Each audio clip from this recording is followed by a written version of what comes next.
In just 100 days during 1931, more people died from a single natural disaster than the entire population of Los Angeles. We're talking about 3.7 million human lives gone. And that's just one entry on nature's most terrifying scorecard. Today, we're diving into history's darkest disasters. The moments when Mother Nature reminded humanity exactly who's in charge. From earthquakes that literally erased cities from existence to floods that turned entire countries into graveyards. These aren't just statistics. These are the events that changed the course of human history. And here's what's truly chilling. Most of these disasters were made infinitely worse by human decisions. Stick around, because by the end of this video, you'll understand why nature always wins and why we're more vulnerable today than ever before. Before we dive into the carnage, let's establish the rules of this deadly game.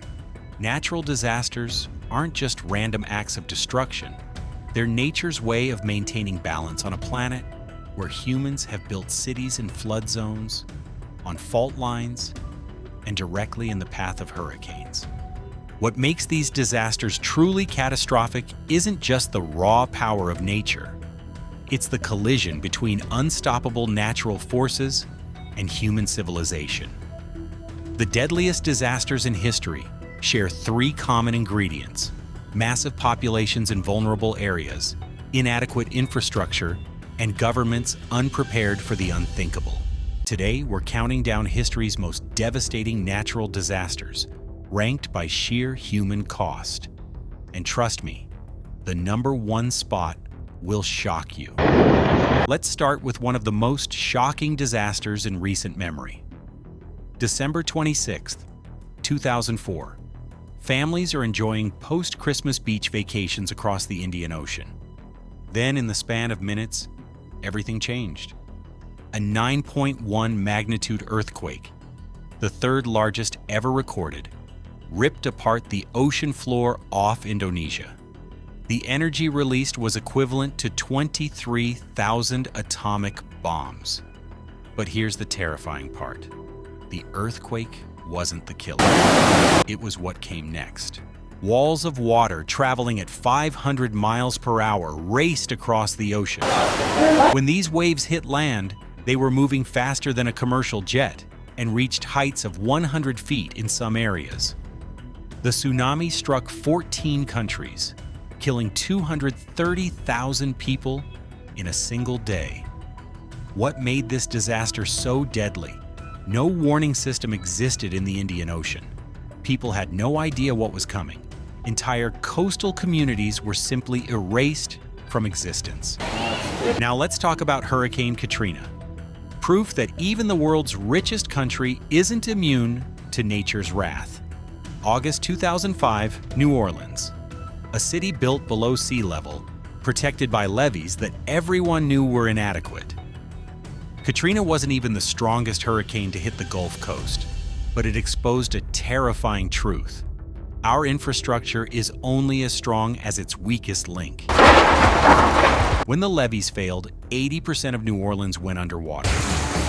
But here's what's truly shocking. This wasn't a surprise. Engineers had been warning for decades that the levees couldn't handle a major storm. The disaster killed over 1,800 people, but the real tragedy is that most of those deaths were preventable. The aftermath revealed something even more disturbing. When disaster strikes, the most vulnerable populations suffer the most. The elderly, the poor, those without transportation, they became prisoners in their own city. But if you think modern disasters are bad, let's travel back to 1976 China. The city of Tangshan, home to over 1 million people, was about to experience nature's ultimate demolition job. July 28th, 3:42 a.m. A 7.5 magnitude earthquake struck while the city slept. In 23 seconds, Tangshan was reduced to rubble. The official death toll was 242,000, but many experts believe it was closer to 655,000 people. What made this earthquake so deadly? timing, and construction. The quake hit during the deepest sleep hours when people were most vulnerable. The buildings, constructed without earthquake-resistant design, became death traps. Entire apartment blocks pancaked, crushing families in their beds. The Chinese government initially refused international aid, leaving survivors to dig through the rubble with their bare hands. This disaster taught the world a crucial lesson. Earthquakes don't kill people. Buildings do. Now we're entering the territory of truly apocalyptic disasters. November 1970, the Bay of Bengal. Nature was brewing the deadliest tropical cyclone in recorded history. Cyclone Bola formed over the warmest waters on Earth, feeding off the heat like a massive atmospheric engine. When it made landfall in what is now Bangladesh, it brought with it a 20-foot wall of water that swept inland for miles. Here's what made Bola so catastrophic. The geography was perfect for disaster. The Ganges Delta is essentially a massive river mouth, flat, low-lying, and densely populated.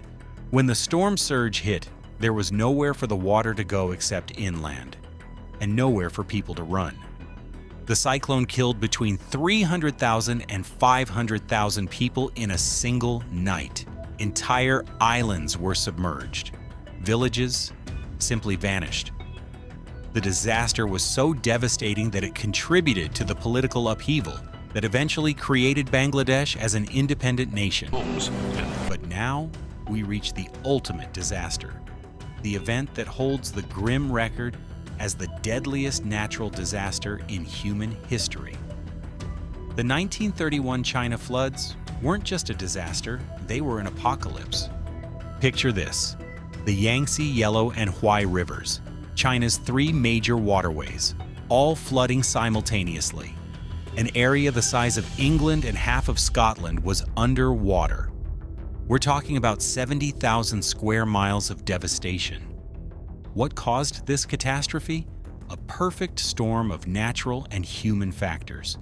Extreme rainfall combined with snowmelt created unprecedented water levels, but decades of deforestation and poor land management had destroyed the natural flood controls. The rivers had nowhere to go but over their banks. The immediate drowning deaths were just the beginning. The floods destroyed crops across China's agricultural heartland, triggering massive famines. Disease spread through refugee camps. The final death toll? Conservative estimates put it at 1 million people, but most historians believe it was closer to 3.7 million. To put that in perspective, imagine every single person in Los Angeles, Chicago, and Houston combined, all gone in a single disaster. The 1931 floods didn't just kill people. They killed hope, destroyed communities, and left scars on China that lasted for generations. Now here's the terrifying truth about our modern world. We're more vulnerable to natural disasters today than at any point in human history. Why? Because we've built our civilization in all the wrong places. Miami sits directly in Hurricane Alley. Tokyo straddles multiple earthquake fault lines. Bangladesh, where 160 million people live, is essentially a giant river delta that floods regularly. We've put more people in harm's way than ever before. But it gets worse. Climate change is supercharging natural disasters. Hurricanes are getting stronger. Heat waves are getting deadlier. Sea levels are rising. The very disasters we've just discussed, they're going to happen again, and they're going to be worse. Hurricane Maria in 2017 killed nearly 3,000 people in Puerto Rico, more than Hurricane Katrina. The 2010 Haiti earthquake killed over 300,000 people, making it one of the deadliest earthquakes in history.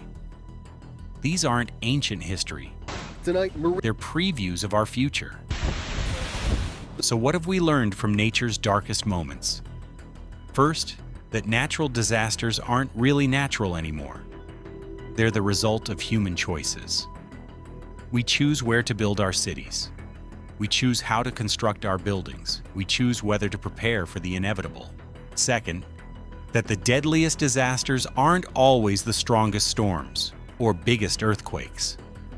They're the ones that hit unprepared populations. The 1931 China floods killed millions, not because the flooding was unprecedented, but because society wasn't ready. But here's the hopeful truth: we can do better. Modern early warning systems have saved millions of lives. Better building codes prevent structures from becoming death traps. International aid and disaster response have improved dramatically. The question isn't whether nature will strike again. It will. The question is whether we'll be ready.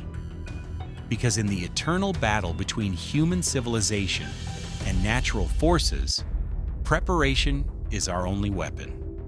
What do you think is the most important lesson from these disasters? Are we doing enough to prepare for the next big one?